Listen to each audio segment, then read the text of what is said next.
정부가 12월 달 정도에 뭐 코스닥 활성화 대책 포함해서 네. 뭐 150조 정도의 또 뭐 활성화 펀드 이런 것도 조성한다고 그러는데 네네. 그 내용의 첫 번째 워딩이 AI 및 로봇 산업에 이런 내용도 있었더라고요. 네네. 뭐 아직은 구체적으로 발표가 제가 안 된 걸로 알고 있는데 뭐 가안은 좀 나왔습니다만 네네. 어느 정도 투자 규모로 좀 준비가 되고 있는 건지요? 제가 이제 9월 달에 나온 그 관련 내용들을 네. 보니까 일단은 뭐 규모 자체만 봤을 때는 처음에는 이제 워딩이 커요. 150조. 근데 여기서 이제 세부적으로 이제 들어가게 되면은 AI 그 분야 쪽에는 30조. 그리고 거기서 좀 더 이제 들어가면 세부적으로 더 이제 쪼개서 들어가면 로봇 분야에는 약 한 2조 정도 가량을 이제 배치할 것이다라는 그런 내용들이 있었거든요. 그래서 지금 뭐 국가 차원으로 봤을 때 계속 지금 전반적으로 지금 투자업계 키워드 자체가 AI잖아요. 그러면서 AI의 이제 끝판왕은 또 로봇이기 때문에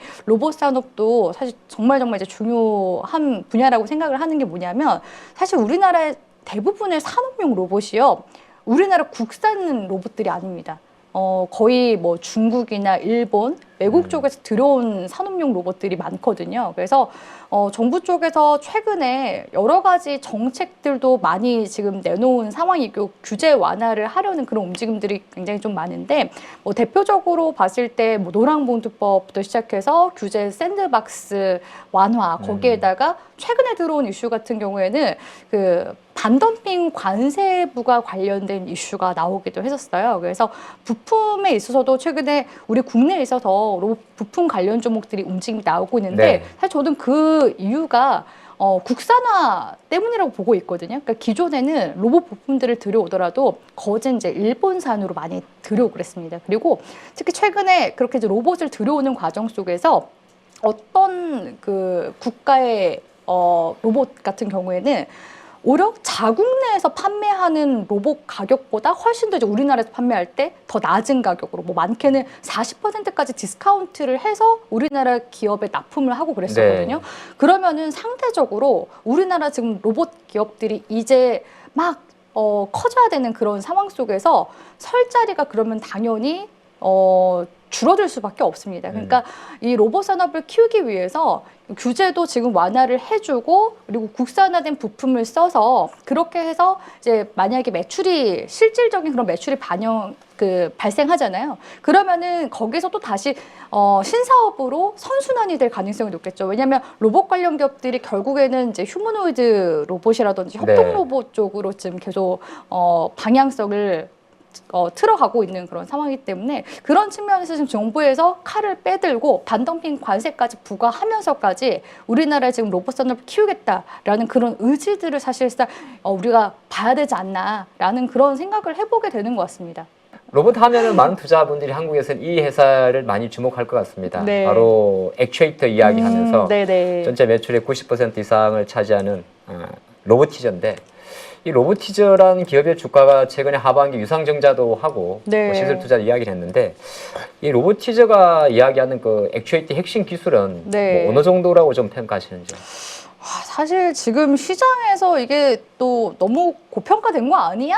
또 싶은 시기이기도 해요. 아직 네. 뭐 실적이 미미하니까. 네네. 실적상으로 봤을 때는 이게 지금 당장 폭발적인 매출 반영으로 지금 되는 건 아니고 말씀드렸다시피 이런 액추에이터라든지 감속기라든지 그러니까 로봇의 그 관절과 근육 역할을 하는 그런 부품인 거잖아요. 네. 그러니까 이게 지금 시장에서 곽광을 받는 이유는 우리나라도 할 수 있다. 네, 할 수 있다라는 측면에서 가장 먼저 선제적으로 보여준 것. 그러면서도 로보티즈가 그 액추에이터라는 이제 기술을 가지고 있기 때문에 양파령 이동 로봇도 만들 수가 있었거든요. 그게 이제 AI 워커라고 네. 볼 수가 있고 더 나아가서 이 로봇과 관절과 근육이 가장 많이 또 사용되는 게 손이잖아요. 근데 네. 이 로봇 손도 이 로보티즈 쪽에서 그 이제 기술력을 바탕으로 해서 계속해서 이제 파생적으로 만드는 거예요. 그런 관점에서 이제 로보티즈가 시장에서 좀 더 많이 부각을 받을 수 있었던 요인이지 않았나라는 생각이 들고요. 사실 액추에이터 감속기는 우리나라 이제 부품뿐만 아니라 지금 해외에서도 계속 부품을 들여와서 만들고 있기 때문에 이동형 양팔 로봇만 봤을 때는 레인보우 로보틱스가 가장 먼저 선제적으로 만들기도 했었고 이미 삼성전자 쪽에 쪽에도 그 연구 개발용으로 납품하고 있고 해외 네. 쪽에도 이미 납품하고 있거든요. 뭐 그런 관점에서 보면은 사실 AI 워커보다도 가장 먼저 선제적으로 레인보우 로보틱스가 이동형 양팔 로봇을 만들었기 때문에 지금 해외 진출하기 위한 발판은 레인보우 로보틱스가 다 지금 잘 만들어 놓고 있는 상황이거든요. 거기다가 삼성전자에 또 자회사로 또 편입이 되어 있는 그런 상황이기도 하고. 그래서 그렇게 생각을 해보면은 이거 로보티즈가 좀 주가가 많이 올라간 거 아닌가? 네. 라는 생각을 상대적으로 좀 해보게 되는 것 같아요. 물론 레인보우 로보틱스는 시가총액이 굉장히 지금 무거워진 상황이기 네. 때문에 이게 지금 레인보우의 지금 주가인가요? 로보티즈고요. 로보티즈인가요? 네, 레인보우 로보틱스도 같이 주가를 좀 보시면은 레인보우 로보틱스는 지금 최근에 50만 원대 한번 찍어줬습니다. 네. 그러니까 연초에 그 삼성전자 쪽에서 콜옵션을 이제 행사하고 나서 이때 2달 내리가고 나서 최근에 박스권으로 이제 움직임이 나오다가 이제 11월 달 기점으로 해서 이때는 이제 어떤 이슈가 나가냐면은 그 깐부 회동 이슈가 네, 있었죠. 네. 그래서 엔비디아 쪽에서 로봇칩을 이제 삼성전자 쪽에서 약간 맞는다라고 약간 이야기를 흘리는 그런 상황이기 때문에 엔비디아와 이런 휴머노이드 로봇 사업을 이제 삼성전자가 같이 함께 이제 앞으로 협업을 하지 않겠냐라는 그런 기대감 때문에 반영이 된 거라고 볼 수가 있고요.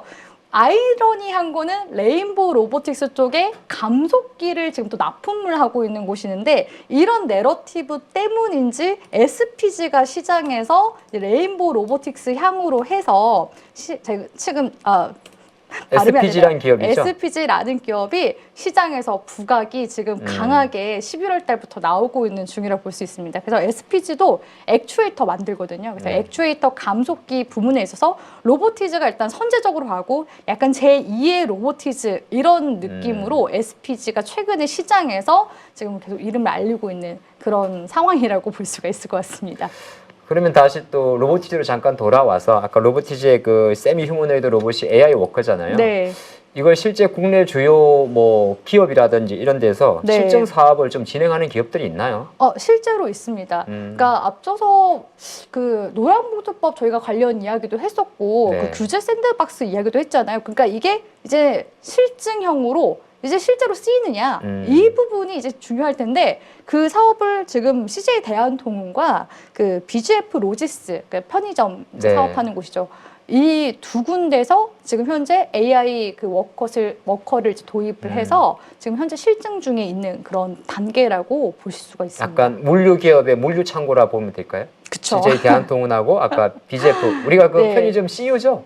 네네네. CU모 회사. 네, 그래서 그 이동형 양팔 로봇이잖아요. 네네. AI 워커가. 그래서 이렇게 물건을 짚고서 나르는 그런 이제 역할을 AI 워커가 이제 물류 쪽에서 지금 활용이 되고 있다. 이렇게 보시면 될 것 같습니다. 요 또 이제 삼성 이야기만 많이 했는데 네. 또 빠질 수 없는 게 대표적인 가전회사 LG전자잖아요. 네네. LG전자도 최근에 보게 되면 뭐 가정용 로봇도 만들다 하고 이야기하는데 이 회사가 지분을 가장 많이 갖고 있는 기업이 로보스트라는 기업이더라고요. 네네. 이 기업의 주가도 좀 잘 가다 최근에는 조금 뭐 다른 종목보다는 멈칫한 것 같은데 네. 뭐 주가 전망 또는 뭐를 하신다면 어떻게 보시는지? 그러니까 로보스타가, 그러니까 제가 이제 실적에 대한 반영도 이제 앞으로 좀 중요할 것 같다라고 말씀드렸는데 오히려 로보스타 같은 경우에는요 기업 분석 잠깐 한번 볼게요. 네. 기업 분석을 보면은 오히려 작년보다 올해 실적이 영업이익이 지금 적자를 내고 있습니다. 뭐 연구 개발비가 많이 들어간 건가요? 네, 아니면? 그런 부분들도 있죠. 근데 지금 차트를 보시면은 주가가 이제 9월 달 기점으로 움직임이 나왔거든요. 근데 9월 달에 나온 이슈가 노란봉투법. 네. 그러니까 이 로보스타가 산업용 로봇도 만들고 있어요. 그래서 지금 이제 노란봉투법 관련 약간 수혜 기대감으로, 그러니까 모멘텀만으로 사실상 플레이가 되면서 주가가 올라간 그런 부분들이 있기 때문에 그래도 로보스타 같은 경우에는 이게 일부 이제 언론사들마다 표현이 조금 다르긴 한데요. LG전자에서 지분을 일단 많이 가지고 있는 곳이기 때문에 그러니까 로보스타는 LG전자의 자회사다, 뭐 계열사다 이런 표현을 안 하거든요. 그러니까 LG전자 쪽에서 지분을 투자한 곳이다. 네. 이렇게만 표현이 되는데 로보스타 같은 경우에는 그래도 LG전자의 로봇 계열사 중 한 곳이다. 이런 식으로 지금 표현이 되고 있는 곳 중 한 곳이기도 해요. 왜냐하면 또 LG전자도 아무래도 제조업이다 보니까 산업용 로봇을 또 가장 많이 필요로 하거든요. 네. 그래서 또 LG전자 내에서 만드는 가정용 뭐 청소 로봇이라든지 이런 이제 로봇을 만들 때마다 로봇스타가 또 협업을 같이 함께 또 하는 부분들이 있기 때문에 그런 부분들 차치하고서라도 사실상 조금 비이성적으로 2달 정도 내리 시세가 네. 나왔었기 때문에 그런 부분에서 봤을 때는 사실상 정부 정책 수혜 기대감으로 올라갔었던 게 아닌가라는 그런 약간 합리적인 판단을 해보게 되는 것 산업용 같습니다. 로봇이라 그러면 이제 우리가 시장에서 많이 이야기하는 휴머노이드 로봇과는 조금 결이 다른. 네, 말 그대로 이제 산업 현장에서 쓰이는 로봇이라고 볼 수 있고요. 그러니까 네. 휴머노이드 로봇이 가정용으로도 쓰일 수가 네, 네. 있고 내지는 뭐 군사용으로도 쓰일 수 있고 뭐 제조 시설에도 쓰일 수가 있기 때문에 아직까지는 그게 특정한 용도가 지금 이렇게 딱 나와 있는 상황은 아니잖아요. 보통 이제 산업용 로봇이라고 한다면 그 팔 형태로 되어서 이렇게 물건을 짚고 나르는 네. 형태의 그런 형태가 많거든요. 그런 로봇들을 이제 산업용 로봇이라고 표현하고 보통 산업 현장에서 쓰이는 기기들 있죠. 네. 그런 기기들을 또 로봇이라고 표현하는 경우들도 있습니다. 로봇스타가 약간 고점을 볼 수 있고 네네. 또 LG전자가 지분과 관련된 기업 중에 하나가 웨어러블 로봇 기업 엔젤 로보틱스라는 기업이 있더라고요. 네네. 근데 이 기업이 또 뭐 LG 넥스원하고 국방용 웨어러블 로봇 공급 계약도 했다는데 네. 이 기업은 또 어떻게 보시는지? 그러니까 웨어러블 로봇 쪽은 이게 정말 이게 미래 그 로봇의 정말 이제 미래 산업이라고 이제 볼 수가 있는데, 네. 그러니까 당장 사실 쓸 수 있는 로봇 산업군은 산업용 로봇이나 협동 로봇은 제조 시설에서 가장 먼저 앞단에서 네. 쓰이는 로봇들이잖아요. 근데 웨어러블 로봇은 엔젤 로보틱스에서 이제 가장 잘하는 게 그런 이제 하반신 마비거나 하신 분들 있잖아요. 그런 분들이 웨어러블 로봇을 이렇게 입는 형태로 이제 나와서 도와주는 약간 보조용 그런 로봇으로 나왔었거든요. 의료 보조 기구하고 약간 경계가 조금 애매한가요? 네네. 아. 근데 기술력이 정말 중요한 게 내 의지대로 움직임이 나와야 되기 때문에 굉장히 고도의 기술 집약형 그런 로봇이라고 볼 수 있어요. 어떻게 보면은 아이언맨도 저는 웨어러블 로봇이지 않나?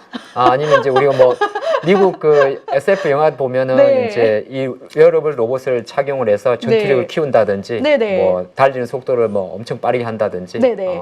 그래서 지금 이 웨어러블 로봇이 이제 의료기기 쪽에서만 이제 국한된 게 아니라 LRG 넥스원 쪽에서 쓴다는 거는 이제 방산 쪽 군사용으로 이제 쓸 수 있다는 거잖아요. 정말 그 먼 미래일 수 있겠지만 아이언맨 같은 정말 그런 웨어러블형 로봇에 있어서 그런 이제 가능성을 보여준 사례잖아요. 지금도 여전히 개발 단계에 있는 상황이지 이거를 실질적으로 군사용으로 쓴다 이거는 아닌 것 같거든요. 그래서 R&D 쪽으로 계속 지금 협업을 하고 있다. 그러니까 기존에 이제 의료 쪽에서 방산 쪽으로 이런 업종단에 있어서 확대가 됐다라는 측면에서 의의를 둬야 되지 않나라고서 생각을 해보게 되는 것 같습니다. 그러니까 우선순위를 따진다면 또 웨어러블 로봇의 움직이는 주가 흐름은 약간 그런 것과도 궤적을 같이 한다 보면 되겠습니다. 방산 쪽이요? 네, 그러니까. 네.